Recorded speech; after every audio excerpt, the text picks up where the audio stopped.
Surat railway station પર પશ્ચિમ એક્સપ્રેસમાંથી ચરસનો મોટો જથ્થો ઝડપાયો છે। ટ્રેનના B5 કોચમાંથી શંકાસ્પદ બેગ મળી આવતા તપાસ હાથ ધરવામાં આવી।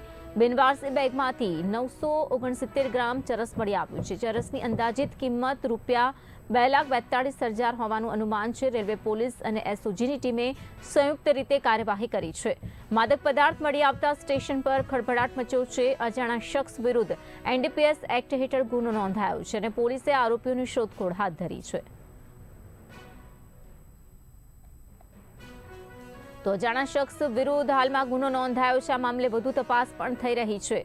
તો આરોપી જે છે તેની શોધખોળ કરવા માટે તમામ રીતે પ્રયત્નો ચાલી રહ્યા છે। પોલીસ તરફથી સુરત રેલવે સ્ટેશન પરની આ ઘટના છે। પશ્ચિમ એક્સપ્રેસમાંથી ચરસનો મોટો જથ્થો મળી આવ્યો છે।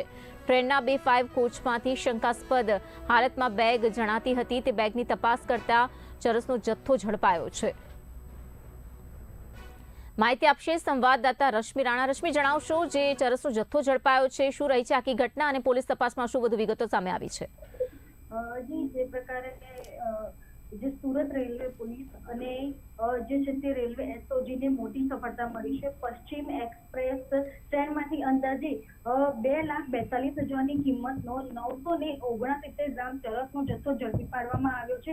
મિશન સેફ સ્ટેશન હેઠળ કરવામાં આવેલી આ કાર્યવાહીમાં બિનવારસી બેગમાંથી જે પોલીસને માદક પદાર્થ મળી આવતા રેલવે સ્ટેશન પર ચકચાર મચી ગઈ હતી। તો જે પ્રકારે રેલવે સ્ટેશન પર ટ્રેન નંબર 12925 પશ્ચિમ એક્સપ્રેસના B5 કોચમાં રેલવે એસઓજી અને સુરત રેલવે પોલીસ દ્વારા સંયુક્ત ચેકિંગ ઓપરેશન હાથ ધરવામાં આવ્યું હતું। તે દરમિયાન કોચમાં પડેલી એક બિનવારસી બેકપેક અને સાઇડ બેગ શંકાસ્પદ લાગતા તેની તપાસ કરવામાં આવી હતી અને તપાસ દરમિયાન બેગમાંથી આ જે ચરસનો જથ્થો મળી આવ્યો હતો। જી, રશ્મિ, આભાર આ માહિતી માટે।